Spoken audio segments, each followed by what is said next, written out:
नमस्कार, प्रणाम, अस्सलाम वालेकुम। हम आप सब के आपन, आपके प्यारा दुलारा ई कार्यक्रम के होस्ट और आप सबके दोस्त प्रदीप पांडे चिंटू और स्वागत कर रहल बानी आप सब के सबसे पसंदीदा भोजपुरी टेलीविजन इतिहास के सबसे बड़ा, सबसे भव्य, सबसे अद्भुत और नंबर 1 रियलिटी शो जौना के नाम है जी गंगा प्रेजेंट्स मेम साहब नंबर 1 चलने के चाल बबनी। और आज मंगलवार के दिन चुनौती में हमने के परखल जाई बबनी लोगन के समाज और पर्यावरण के प्रति जिम्मेदारी के।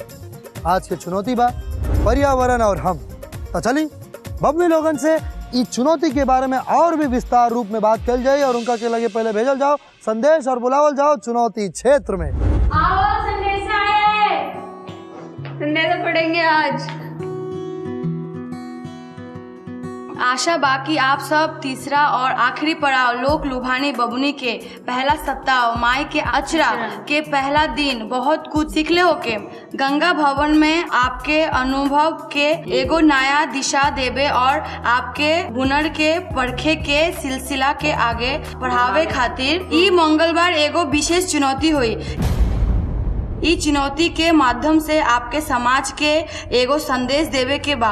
संदेश और चुनौती के बारे में ज्यादा जाने खातिर आप सब बबुनी चुनौती क्षेत्र में आ जाई। चिंटू जी आप सबके प्रतीक्षा कर रहल बानी। कैसा संदेश यार, बहुत कंफ्यूजन है यार। चलो औरों को भी बताना है। हाँ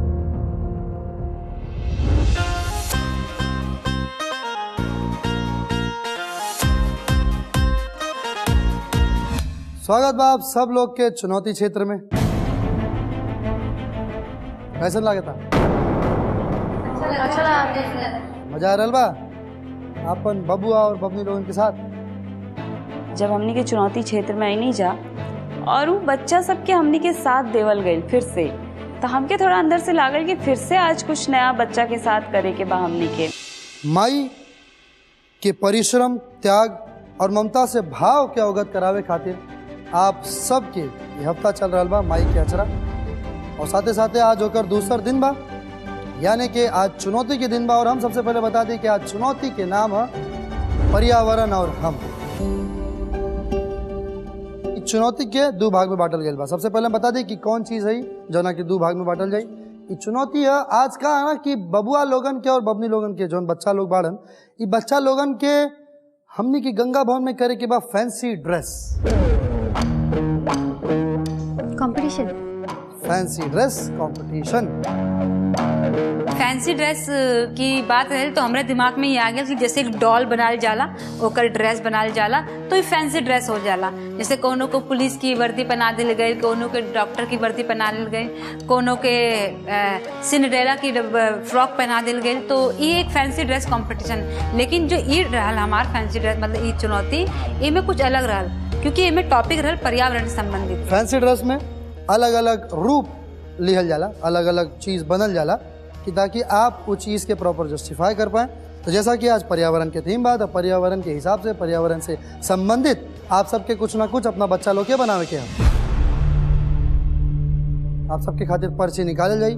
वो पर्ची में जौन जौन मुद्दा, जौन जौन चीज बने के खातिर कहल जाई, आपके बच्चा खातिर वो चीज आपके अपना बच्चा के बनावे के हैं। ये चुनौती के पहला भाग है। दूसरा भाग में हुई एगो संदेश।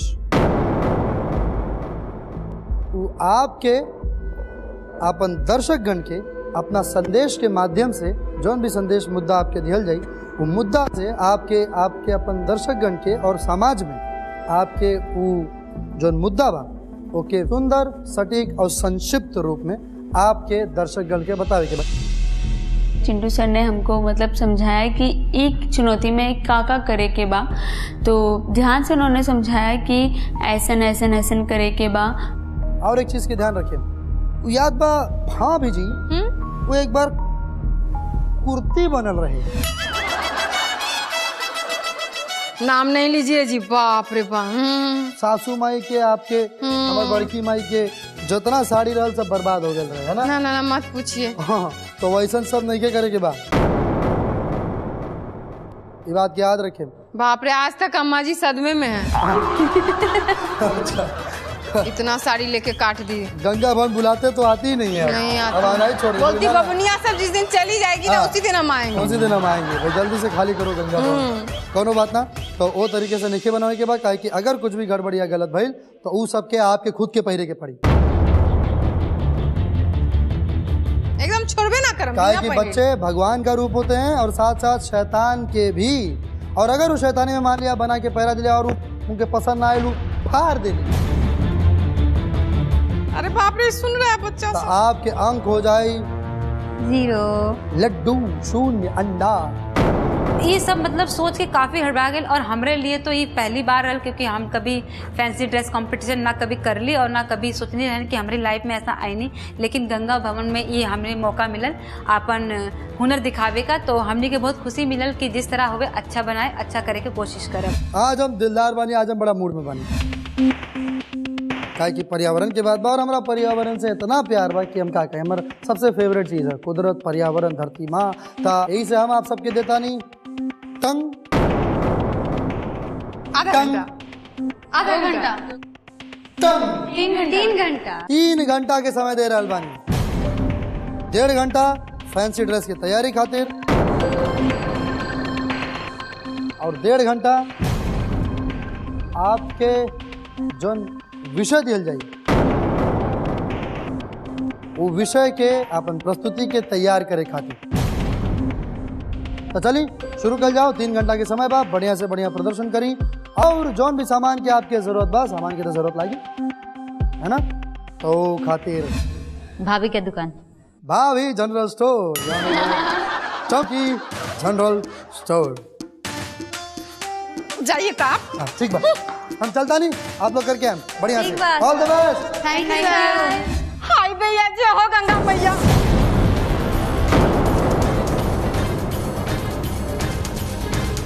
अब हमको ही सारा चुनौती आप लोगों को देना पड़ेगा। एक एक करके आई, हम जिनका बुलावता नहीं, एक एक करके आई। आई पिटारा में देख रहे हैं, तो कटोरा में जो चीट रखा हुआ है, एक एक उठा कर ले जाइए। क्या बनाना है वो हम बताते हैं, आइए। हमनी के एगो चिट उठावे के रहे और चिट में जौन चीज जेकर मिली उ ड्रेस बनावे के रहे बच्चा के खातिर। अंदर से इहो अंदर लागल कि अरे यार बच्चा खातिर ड्रेस बनाए, काहे कि एक बार भौजी खातिर हमनी के सूट बनावे के रहे तो हमनी के सूट से का बना दिल रहनी जा। तो अंदर से ये सोच के डर भी लागत रहे कि ए बार का हुई बच्चा खातिर, काहे कि फैंसी ड्रेस कॉम्पिटिशन बा, तो अंदर से डर भी लागत रहे। आप बताइए क्या बनावे के बाद? Face mask. Face mask corona से बचिए और बचाइए। तो कितना जरूरी बानो? तो फेस मास्क बनावे के बा, और कौन फायदा बाटे, कौन नुकसान बाटे, सब कुछ बयां करे के बा। कैसे? तापन बचपन के जरिए, है कि नहीं? चलिए प्रिया जी आप बताइए क्या? पानी की बूंद, जल ही जीवन है। क्या बात है, ये तो पते बाटे कि पानी हमरा कितना कितना महत्वपूर्ण बा। तो कैसे रहुआ दर्शावे के बा हमार जो बचवा बाटे ओकरा फैंसी ड्रेस के द्वारा जितना बढ़िया से दर्शा सकिले, जितना बढ़िया से लोगों की बात समझ में आए कि सच में ये पानी कैसे बचाया जाएगा, ये साफ एकदम लग रहा है, दिख रहा है। चलिए दिव्या जी आप बताइए, आप पढ़ी। फल बनाए स्वास्थ्य का खजाना फल। हा। तो फैंसी ड्रेस से दर्शावे के बा फल कितना महत्वपूर्ण बा, मनुष्य के लिए कितना जरूरी बा। तो एकदम बढ़िया से झकास बनाई ताकि लोगों को एकदम समझ में आ जाए कि फल कितना जरूरी बा। तो हमके मिलल फल बनावे के, और जैसे कि स्वास्थ्य का खजाना फल उनमें लिखल भी रहे, तो हम थोड़ा अंदर से सोचने की फल के हम कैसे बनाई कि आगे अच्छा लगी। और ये ड्रेस बना के हमके वो बच्चा के पहना के स्टेज पे हमके शो भी मतलब करवावे के रहे कि हम का बनैले बानी कैसे का। और सबसे कठिन चीज़ ये रहे कि वो बच्चा के वो जो लाइन रहे ना वो याद करवावे के रहे। तो ये चीज़ सोच के अंदर से डर भी लागत रहे कि वो याद करी कि ना। सूरज बनाइए, शोर ऊर्जा, शब्द ऊर्जा। तो सूरज जो है वो उनकी रोशनी हमारे लिए कितना महत्वपूर्ण है, ये पूरे दुनिया के लिए, पूरे मतलब जितने भी जीव जंतु कुछ भी है इस दुनिया में सबके लिए बहुत महत्वपूर्ण है ना। प्रकृति ने जितना भी चीज दिया है, अगर सूरज ना हो तो कोई मतलब ही नहीं है। तो वो बनावे के बाद एकदम बढ़िया से निम्न से एकदम दर्शावे के बाद कि एकदम लोग के समझ में आई सूरज बाटे एक रोशनी से हमनी के कितना फायदा बा, कितना ना होगी तो कितना नुकसान बा, ये होए के चाहिए। चलिए मधु जी आप पिटारा खोलिए, मतलब पेड़ बनाइए पेड़ बचाइए। अरे वाह, पेड़ बनाइए पेड़ बचाइए, कितना बढ़िया है ना। तो कैसे बनाइएगा? पेड़ भी बनाना है और ये बताना भी है कि इसको कैसे बचा के रखना है, हमारे लिए कितना महत्वपूर्ण है ना। तो बहुत बढ़िया से बनाइए, सबसे हल्का तो आप ही को मिल गया जी। जी ज्योतिका जी आप ट्रैफिक नियमों का पालन करें। ट्रैफिक नियमों का पालन करें।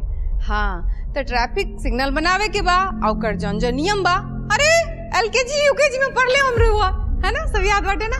तो एकदम बढ़िया से बना देवे के बा ताकि लोगों के एकदम समझ में आ जाए कि सच में ही ट्रैफिक सिग्नल बाटे और एक जौन संदेश बा वो एकदम क्लियर बाटे। तो हम सोचली कि हम ट्रैफिक सिग्नल में हम का बनाई, ट्रैफिक के तो यादो बा बट बेचारा के हम बना के पहनाएम कैसे।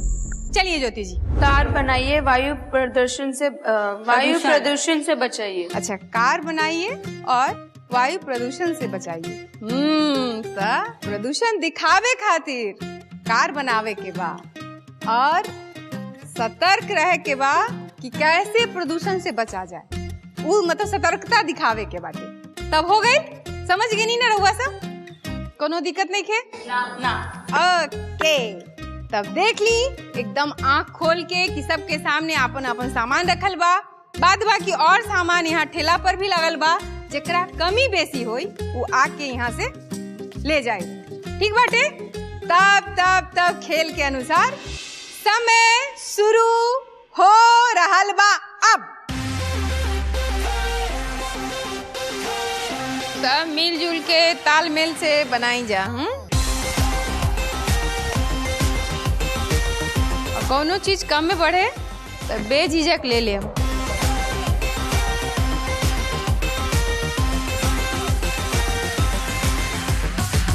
ध्यान रखब कि ये कपड़ा ना बा। चलिए तमदू जी इस बार खूब बढ़िया से बना देना है, पेड़े तो बनाना है ना। चलिए हम आवा तनी। हमके मिलल फल बनावे के, और जैसे कि स्वास्थ्य का खजाना फल उनमें लिखल भी रहे, ता हम थोड़ा अंदर से सोचने कि फल के हम कैसे बनाई कि आगे अच्छा लगी। और ये ड्रेस बना के हमके वो बच्चा के पहना के स्टेज पे हमके शो भी मतलब करवावे के रहे कि हम का बनैले बानी। सबके बहुत अच्छा, केहू के सूरज, केहू के पेड़, केहू के जल, केहू के वायु, मतलब सबके, केहू के फल। हमके मिला ट्रैफिक सिग्नल। ट्रैफिक के तो यादो बा बट बेचारा के बना के पहनाएम कैसे। हमार सिर्फ रहल फेस मास्क, तो अगर हम सिर्फ फेस मास्क बना देले तो अधूरा कोनो मतलब हमें लागत ना रहे कि अगर हम फेस मास्क बना दे तो हमार कोई अंक रहल। तो हमें हम दिमाग लगनी कि हमार जो नंद लाला बा क्यूट गर्ल अशी, तो ओके एक फ्रॉक बनाई जाए,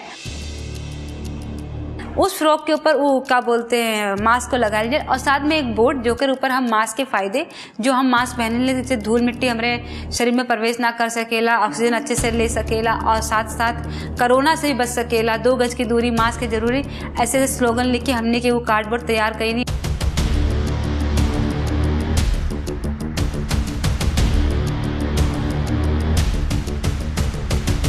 हमने के मौका मिलल हला कि बच्चा के थ्रू ऐसे एक मैसेज जनता तक पहुंचाए के। हमरा मिलल हला पेड़ लगाओ पेड़ बचाओ, वो हमरा करना हला। हमारे ई टॉपिक में हमरा अपना प्रेजेंटेशन देना हला। पहले हम चार्ट पेपर उठाई नहीं, फिर हम कार बनाई। तो सबसे पहले हम छोटा सा बनाई कार ताकि हमको पता चल जाए कैसे कैसे बनाएगा। उसके बाद हम बड़ा बनाई, फिर हम ड्रॉ कई नहीं कार के। तो बहुत दिक्कत हुई हमको, बहुत ज़्यादा, क्योंकि हमको आते ही नहीं ड्राइंग, तो हम कैसे बनाएंगे। और हम दूसरे को देख रहे थे जल्दी सब बना रहे थे। वो टाइम हम बहुत कंफ्यूज रहे, बहुत ज़्यादा। कोशिश करनी कि हम अच्छा बना पाए। तनी मनी हमारे दिमाग में चलत रहे पानी से रिलेटेड। तो हम पानी से रिलेटेड पहले तो बूंद बनैनी बड़ा सा, और फिर वो बूंद बनावे के बाद उनमें लिख देनी मैं जीवन का आधार हूँ। और सिर पे हम लिख देले रहनी क्राउन ताज बना करके जल ही जीवन है।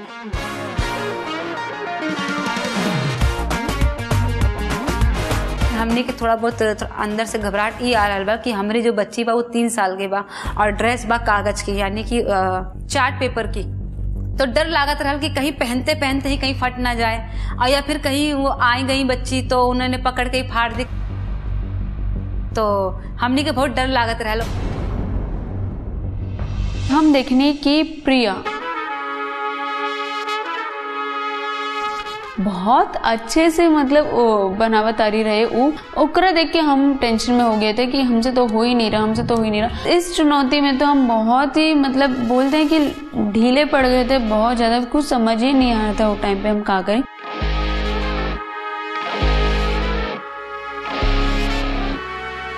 बच्चा के नाप लेके हमके भेज देवे के रहे बच्चा के, और हमने के पूरा ड्रेस जब बना लेनी जा हमके थोड़ा सा गड़बड़ लागल आपन, काहे कि जौन हम पाचन तंत्र बनैले रहनी हो जा हम दिखावल चाहत रहनी कि अगर स्वस्थ अगर पाचन क्रिया हमनी के सही होकेला तो हमनी के बॉडी भी स्वस्थ रही। बबनिया सब हाथ बंद कीजिए, हो गया समय, सब हाथ ऊपर कीजिए। अरे वाह बन गया है, वाह बहुत बढ़िया। जब बन गया है ना तो फटाफट अपना सामान को पैक कीजिए, मतलब जो बनाए उसको पैक कीजिए और हमरे साथ विदा हो जाइए। और मिलते हैं कहाँ?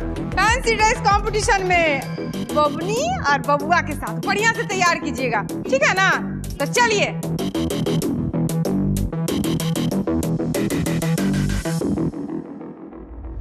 ये क्या लिखा है? पेड़ बनाओ पेड़ लगाओ। इसको भूलना नहीं है, इसको याद रखना। और देखो जो है ना पेड़ हम लोग के लाइफ में बहुत ही इंपॉर्टेंट चीज है। उससे ऑक्सीजन मिलता है। Very good. पेड़ हम लोग के लाइफ में अगर ना रहे ना तो अधूरा रहेगा, हरा भरा कुछ देखने को नहीं मिलेगा। और पेड़ हम लोग के लाइफ में बहुत ही इंपॉर्टेंट, बहुत ही जरूरी चीज है।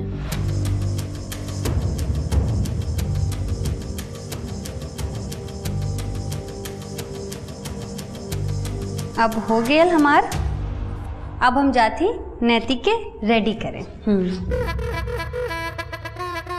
हम वो बच्चे के पहनाई के बाद जो हम बनाइल रहे तो हम मतलब उसको पहनाए और उसको एक जो टैग लाइन रहे ओकरा के याद कराए।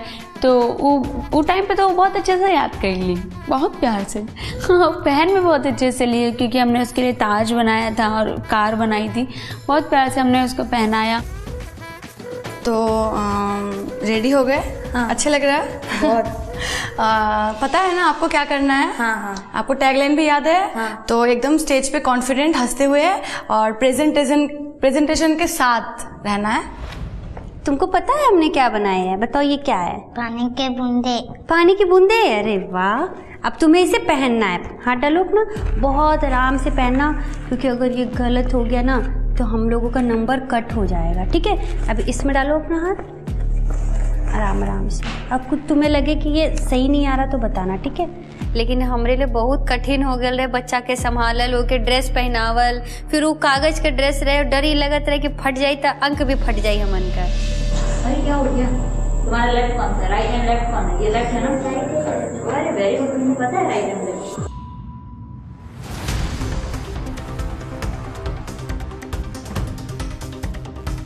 सब अपन ड्रेस पहननी बच्चे के, हम भी अपन ड्रेस पहननी, तो हमने की बड़ा डर लागत रहा कहीं फट ना जाए, कहीं कुछ हो ना जाए। फिर भी थोड़ा बहुत कहीं से हल्का सा कट हो गया था, लेकिन जैसे वो कट हो रहा था वैसे हमारा दिल भी थोड़ा सा अंदर से कट हो रहा था, क्योंकि 20 मास का चुनौती रहल। प्रकृति के गोद में आप सब लोग के स्वागत बा। जैसा कि आप सबके पता बा कि आज चुनौती बा पर्यावरण, और हम के ये चुनौती एक कारण से दिहल गई बा काहे कि हमने के पुरखा पुरनिया लोग बड़ बुजुर्गन के ही मान्यता कि हमने के अपन पर्यावरण में प्रकृति के कोनो न कोनो रूप से उनकर पूजा करनी जा। और पूजा काहे खातिर कल जाला हम आप सबके बताओ तानी। वो पूजा करे के जो मेन मकसद बा वही बा कि पर्यावरण, प्रकृति और इंसान मनुष्य के बीच में संतुलन बनल रहे। मनुष्य उनकर पूजा करे, सम्मान करे, उनका के संरक्षण करे और बचा के रखे, काहे कि धरोहर हमनी के, खास करके हमनी के जीवित रहे के सबसे मूल आधार है तो है पर्यावरण। बाकी अब देखे के तई बा कि आप अपन प्रदर्शन और अपना संदेश से हमनी के दर्शक गण के कितना प्रभावित करता नहीं। आई शुरू कर जाओ आज के चुनौती के आखिरी पड़ाव, यानी कि पर्यावरण और हम के आखिरी पड़ाव देखल जाओ। आई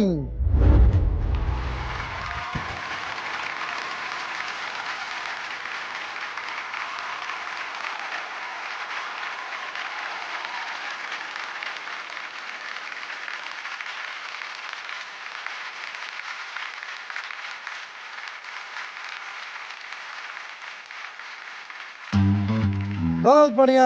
तो माधुरी जी, जैसा कि आपके पता रहे कि आज चुनौती पर्यावरण और हम में आपके 20 अंक की चुनौती बा, 10 अंक आपके प्रस्तुति पे, प्रदर्शन पे और 10 अंक जो हमारा शीर्षक मिलक बा का संदेश है पहले हम जानना चाहे आपसे। कोरोना से बचिए और बचाइए। तो सुंदर, सटीक, संक्षिप्त होके के चाहिए संदेश, बताइए। हमनी के जो शीर्षक मिलल बा आज, कोरोना से बचिए और बचाइए, अपने आप को बेहतर बनाइए। और एमे कोरोना से बचे कौन बड़ी बात नहीं है कि मतलब बहुत खर्चा करे के बा, बहुत ज्यादा ही मतलब ताम झाम करे के बा। एमे बस छोट सावधानी हम सबके बरते के बा, और वो ई बा कि हमनी के जो मास्क है, फेस मास्क, वो लगावे के बा और बार बार हाथ धोवे के बा। हर मतलब आधे घंटे 1 घंटे बाद अपने के हाथ जो है अच्छे से वॉश करे के बा, और हाथ 2 गज की दूरी जो हमेशा कहल जाला और हर जगह लिखल जाला कि 2 गज की दूरी, मास्क है जरूरी। तो ई सब का अगर पालन हम सब कर ली जाए तो कोरोना कोई बड़ी बीमारी नहीं है, ओके हरावे में हम सब जीत हासिल कर ले। बहुत बढ़िया, बहुत बढ़िया,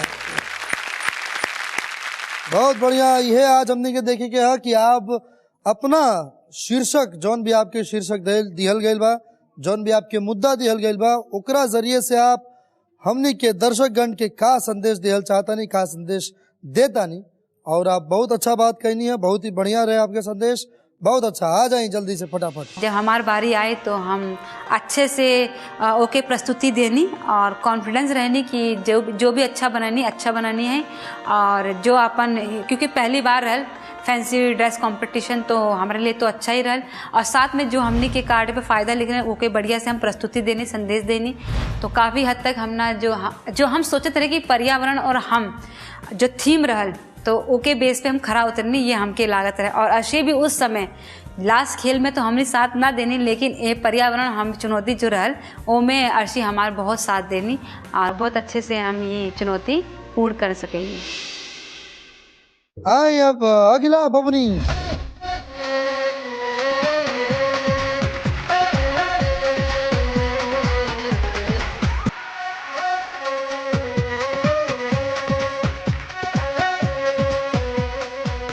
हमने के बारी आई, फिर हम ओकरा के साथ चली और डांस कैनी आराम से बच के, क्योंकि कारू बहने रहे तो आराम से डांस कैनी चल के। का संदेश बा आपके? वायु प्रदूषण से बचिए। वायु प्रदूषण से बचिए। वायु प्रदूषण से बहुत सारी बीमारियां होती है। सबसे पहले तो सांस लेने की, क्योंकि जो धुआं होता है, गाड़ियों से जो धुआं निकलता है वो वायु में मिलता है और फिर हम सांस लेते हैं। कंकड़ वंकड़ जो धुएं का जो भी गंदी बीमारियां होती है वो हम सांस लेते हैं तो अंदर जाती है, तो हमारे लीवर में दिक्कत होती है और किडनी भी असर करती है। मतलब ओवरऑल हमारे लीवर में जाता है वो, और हमारे जब हम किडनी में सांस दिक्कत लेते हैं तो मतलब दिक्कत होती है ना फिर। हाँ वही तो बोल रहा, तो सांस लेते हैं तो सीधा लीवर में जाता है और वो किडनी में दिक्कत करता है। सर हमसे मतलब पूछ रहे कि का बनाई, तो जब हम बोलत आनी वो टाइम पे वायु प्रदूषण के लिए, तो हमारे दिमाग में पता नहीं का चलत रहे कि हम ढंग से बोल ही ना पाएंगे वो टाइम। तब बुला रहल बानी मधु प्रसाद जी के। आई मधु जी। देखो देखो क्या वो पेड़ है, चादर ओढ़े या खड़ा कोई।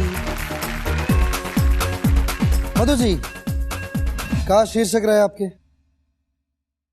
पेड़ बनाओ, पेड़ बचाओ। तो पेड़ बनाइए और पेड़ बचाइए। बहुत बढ़िया। सॉरी, पेड़ लगाओ, पेड़ बचाओ। का संदेश बा? सर संदेश ये बा कि पेड़ हमने के लाइफ में, हमने के जीवन में बहुत ही इम्पोर्टेंट बा। अगर पेड़ ना रही तो हमने के ऑक्सीजन का बहुत ज्यादा प्रॉब्लम हुई, बहुत दिक्कत हुई। पेड़ से हमने के फर्नीचर सामान मिलेला, जैसे कि दरवाजा, अलमारी, पलंग, ऐसे बहुत सारी चीज। और पेड़ से हमने के मिलेला फल फूल। वैसे आपको पेड़ बन के कैसा लग रहा है हम बाबू? बहुत अच्छा लग रहा है। बहुत अच्छा लग रहा है। पेड़ आपको अच्छा लगते हैं? ट्रीज आपको अच्छे लगते हैं? हाँ। तो आपने ट्रीज आप लगाते हो, प्लांटेशन करते हो? लगाया है। वेरी नाइस, बहुत बढ़िया। और आप अपने जो दोस्त लोग हैं जो आपको अभी टीवी पे देख रहे होंगे, आपके फ्रेंड्स हैं, और भी साथ में और भी बहुत सारे बच्चे जो हैं, दर्शकगण जो हमारे ऑडियंस है वो देख रहे हैं, तो उनसे कुछ बोलना चाहेंगे पेड़ लगाने के बारे में, ऐसा कुछ? बहुत जन है जो पेड़ निकाल के फेंक देते हैं और बहुत जन है जो पेड़ लगाते हैं। तो जो निकालते हैं वो अच्छे नहीं है और जो लगाते हैं वो बहुत अच्छे। वो जो काट देते हैं वो अच्छे नहीं है। बिल्कुल, बहुत बढ़िया। बहुत बढ़िया बनल बा। आई आई नमस्ते। हमारा मिल होला पेड़ लगाओ पेड़ बचाओ, प्रेजेंटेशन देना होला सबके पास, तो हम अपन प्रेजेंटेशन भी देनी अच्छा से और पेड़ भी बनेनी, पेड़ के कॉस्ट्यूम भी बना के अहम जी को पहनेनी, बहुत ही अच्छा होला। मगर एक गलती हमसे हो गई कि पेड़ बनाए तो लेनी, सब कुछ कर भी लेनी, मगर पेड़ बनाए के नीचे जो लिखना होला वो हमारे से लिखल ना भइल, हम दिमाग से हमारे उतर गई। अगर वो लिख रही थी तो बहुत अच्छा हुआ था हमारे खातिर। मधु जी के बाद अब बुलावल जाओ प्रिया रघुवंशी जी के। आ जाए प्रिया जी।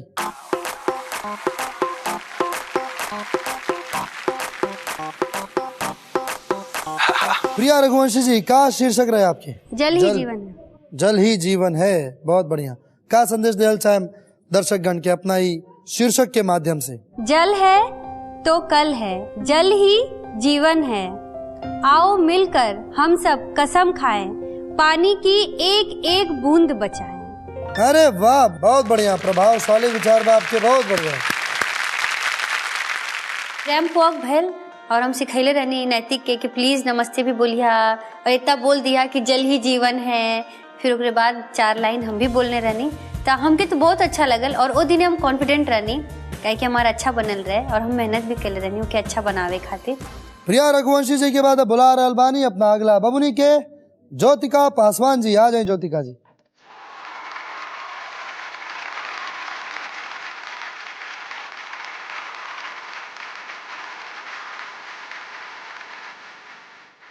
ज्योतिका जी।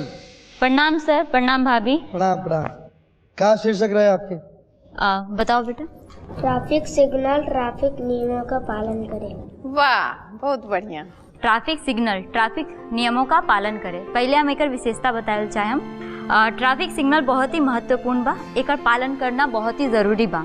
एकर नियम बा 4 दिशाओं में विभाजित रहेला, पूरब पश्चिम उत्तर दक्षिण। राइट लेफ्ट का एरो दिखा दो बेटा, ऐसे करो। ट्रैफिक सिग्नल के 3 नियम। पहला नियम जो रहेला लाल, यह सिग्नल के पहला चरण है। यहाँ पर जब बत्ती बंद हो जाएला तो गाड़ी रुक जाएलन।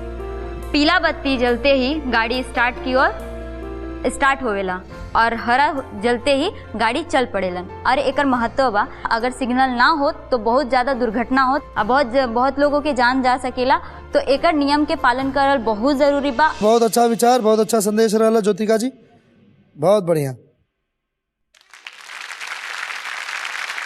ज्योतिका जी के बाद अब बुला रहल बानी सुमन जी के। आ जाए सुमन जी।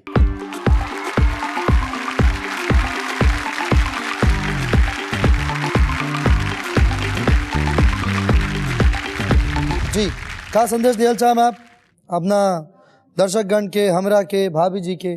सूर्य मतलब सूरज का हमारे जिंदगी में बहुत अधिक महत्वपूर्ण होती है। बिल्कुल होती है। रोज हमारे दिन की शुरुआत। अच्छा, सूरज सबसे पहले, हाँ, हम आपके थोड़ा सा डिस्टर्ब करल बानी कि सूरज होती है या होता है? लड़का है कि लड़की? सूरज होता है जी। रोज हमारी दिन की शुरुआत सूरज की रोशनी से ही होती है। सूरज हमारे पूरे धरती को रोशनमय कर देता है। अगर सूरज नहीं होती तो हमारे धरती बहुत ठंडी और अंधकारमय होती। सूरज के बिना धरती पे कोई भी पेड़ पौधे पशु पक्षी जीवित नहीं होती, क्योंकि सूरज के बिना पेड़ अपना भोजन तैयार नहीं कर पाती और पक्षी खाना नहीं खा पाते। इसीलिए हमारे जिंदगी में सूरज का बहुत ही ज्यादा महत्वपूर्ण है। बहुत बढ़िया। Thank you sir. Thank you भौजी। सुमन जी के बाद बुला रहल बानी दिव्या साहू जी के। आई दिव्या जी।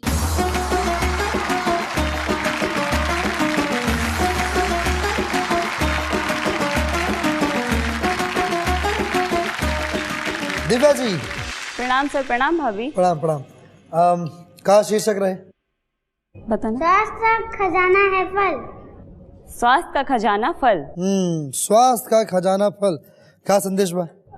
फल हमनी के सबसे ज्यादा अहमियत रखेला हमनी के शरीर के स्वस्थ रखे में, काहे कि एमे सबसे ज्यादा विटामिन के मात्रा पायल जाला। और सबसे ज्यादा तो जैसे हमनी के पाचन क्रिया जौन होला, वो अगर पाचन क्रिया सही से ना हुई तो हमनी के स्वास्थ्य में भी खराबी हुई।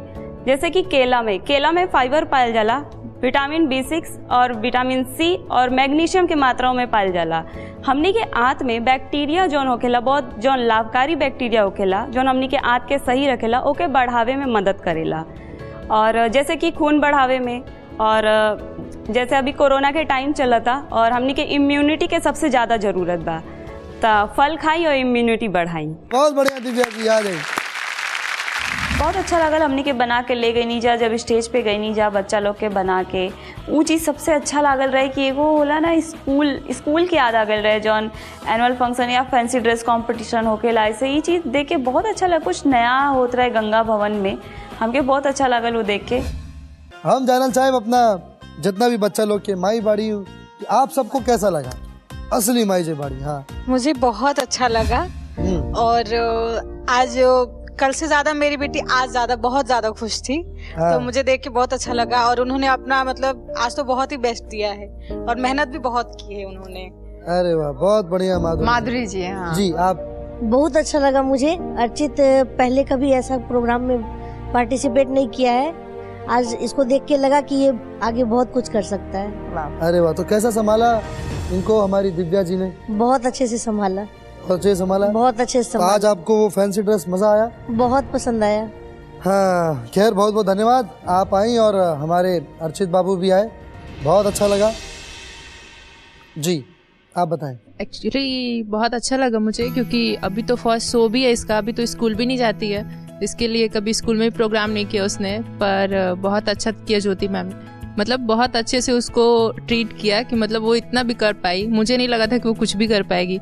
और मेरे बेटे ने तो बहुत मतलब स्कूल में तो किया है, क्योंकि वो 7 साल का हो गया, तो पढ़ाई करता है, तो जाता है स्कूल में, शो भी करता है, तो इसके लिए उसने भी अच्छा किया। और प्रिया मैम तो क्यूट है सबसे ज़्यादा क्यूट है वो, तो अच्छे से ट्रीट किया उन्होंने भी मेरे बेटे।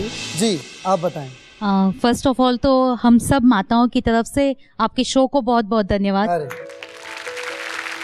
क्योंकि 2 साल से हम हमारे बच्चों को ऐसे देखना तरस रहे थे, जो कि एनुअल फंक्शन में होता है। जी। तो आज देख के बहुत अच्छा लगा, और ये सारे लोगों ने इतना अच्छा संदेश उनको सिखाया ना, तो ये आगे जीवन में काम आएगा उनको। अरे वाह, बहुत अच्छी बात। और मैं मेम साहब नंबर 1 की तरफ से आपका बहुत बहुत, और आपके साथ साथ जितनी भी माताएं आई हैं अपना कीमती समय देकर, और आपके बच्चों का भी, सभी का, सब भगवान के स्वरूप है, भगवान के रूप है, सभी को बहुत बहुत तहे दिल से धन्यवाद और बहुत बहुत शुभकामनाएं कि जीवन में सारे बच्चे जो हासिल करना चाहते हैं जरूर हासिल करें। और दिल से कामना है कि सारे बच्चे आपके और आपके जो पति हैं, यानी कि इनके जो पिता हैं, आप दोनों के सपने को साकार करें। और बहुत सारा आशीर्वाद, बहुत सारी शुभकामनाएं, बहुत बहुत शुक्रिया। जी, आप बताएं। हाँ, फैंसी ड्रेस में देख के तो बहुत अच्छा लगा हमें। और मधु मैडम बहुत अच्छे से अहम के सजौले रही ने फैंसी ड्रेस में, और बाकी सब एकदम सजेली बाकी सब मैडम बबनी लोगन सजौले रही है, लइकन के अच्छे से संभाल ली है, तो बहुत अच्छा लगल। हाँ, तो ये मधु माई आपके कैसे लगे? बहुत अच्छा लगल हमें, अहम के संभाल ली। हाँ, तो तालमेल कैसे लागत रहा आप दोनों जने के? तालमेल बहुत अच्छा सा मिलत रहा है, बहुत अच्छा से मिलत रहा। चलिए, बहुत अच्छा, बहुत बहुत धन्यवाद। और फिर से आप सबके एक बार बहुत जोरदार आप सब खातिर ताली। हाँ, मैं ज्योतिका जी को थैंक्स बोलना चाहूंगी, क्योंकि उन्होंने मतलब उसके साथ जो तालमेल अपना बिठाया है बहुत ही अच्छा है, अमेजिंग। मुझे देख के भी बहुत अच्छा लगा, और इस मंच पे इन दोनों को मैंने फर्स्ट टाइम देखा है। तो मुझे बहुत अच्छा लगा। ये तो स्कूल जाती ही नहीं है, पर फिर भी दोनों ने बहुत अच्छा संभाला मेरे बच्चों को। अरे वाह, चलिए, आप सबके बहुत बहुत धन्यवाद। और आप लोग ने जो अपना कीमती समय दिया हमारे कार्यक्रम के लिए, दर्शकगण के लिए, क्योंकि कुछ जो परीक्षा हमको लेनी थी हमारे बबनी लोगन की, वो सब परीक्षा में आप सबके बच्चों ने जो साथ दिया है उसके तहे दिल से धन्यवाद। ईश्वर खूब तरक्की दे, आगे बढ़ाए। और बहुत बहुत धन्यवाद आप सबका यहाँ पर आने के लिए, बहुत बहुत शुक्रिया।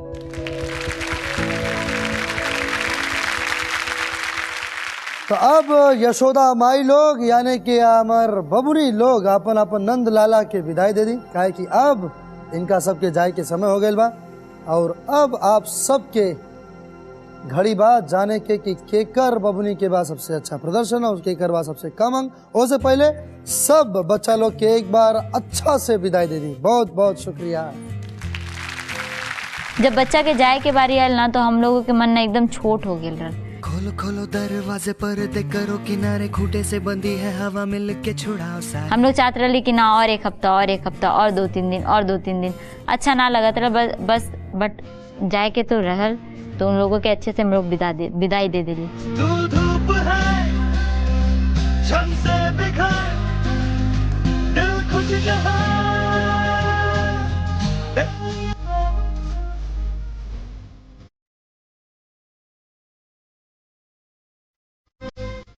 कैसा लगल आज के चुनौती?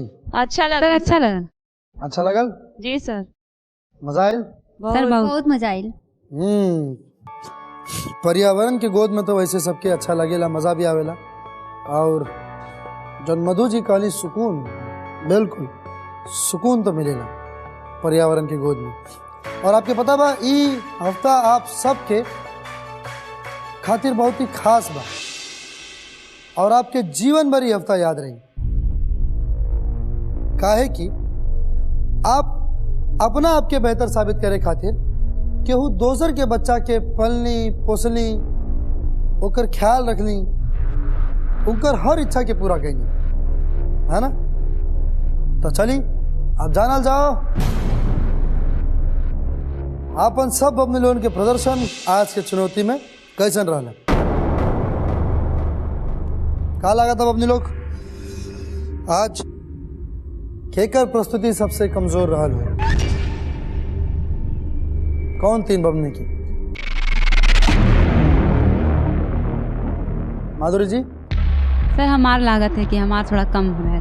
आपके लागत है कि आपके सबसे कमजोर बा? हाँ।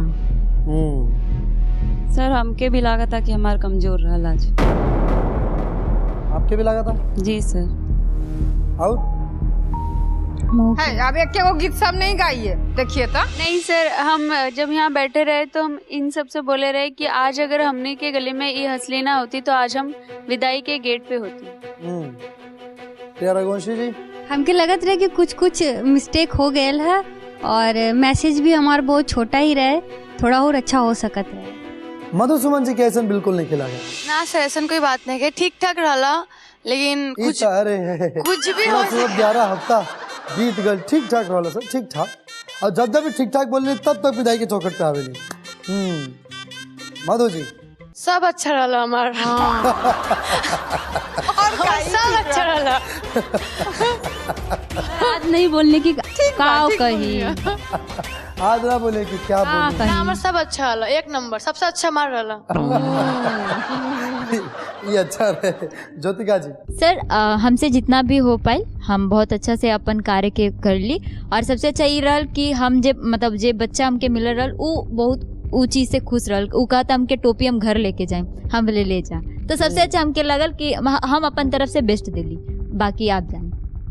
चलिए बहुत अच्छा। तो अब आप सबके हिसाब से आपके मन के बात पूछ लेनी, समझ गए नहीं। अंक तो आप सबके मिली ठुमका लगा लो के मंच पे, यानी कि गुरुवार के दिन जे 3 बबनी की मिलल बा सबसे कम अंक, जे जई है विदाई के चौखट पे बाड़ी बिल्कुल उम्मीदें ना रहला। ई 3 नाम और इतना समय के बाद ही नाम आई हमरा मुंह पे। वो बतावे से पहले हम चाहें कि आप सब लोग एक बार आज फिर से जाके आत्ममंथन करी और अपना आप से सवाल करी कि का हमारी प्रस्तुति, का हमारी चुनौती हम बढ़िया तरीके से करनी है। तो जाई अपना अपना कक्ष में आराम करी। आप सबके पता चली कल विदाई के चौखट पे कौन 3 बबनी जा रहा बाड़ी। चैन की सांस थोड़ा देर और ले ली, काहे कि 11 हफ्ता फिर 12 और फिर ग्रैंड फिनाले यानी कि 13वां सप्ताह।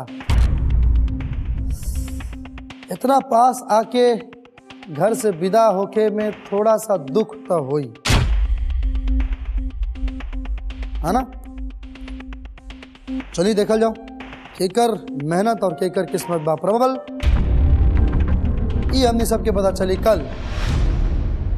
तो देखत रही आप सबके आपन मन पसंदीदा कार्यक्रम आपके आपन चिंटू के साथ। तब तक खातिर आप सब भी, हमारे दर्शकगण भी, आप सबके जॉन करे के बाद ऑन करी लोग, बाकी अपना माता पिता के सेवा करी बिल्कुल ना भूली। आप सबसे दिल से बहुत प्यार करी, लव यू ऑल। और देखा रही अपना चिंटू के साथ बेब साहब नंबर 1 चलने के चालल बबनी। शुभ रात्रि।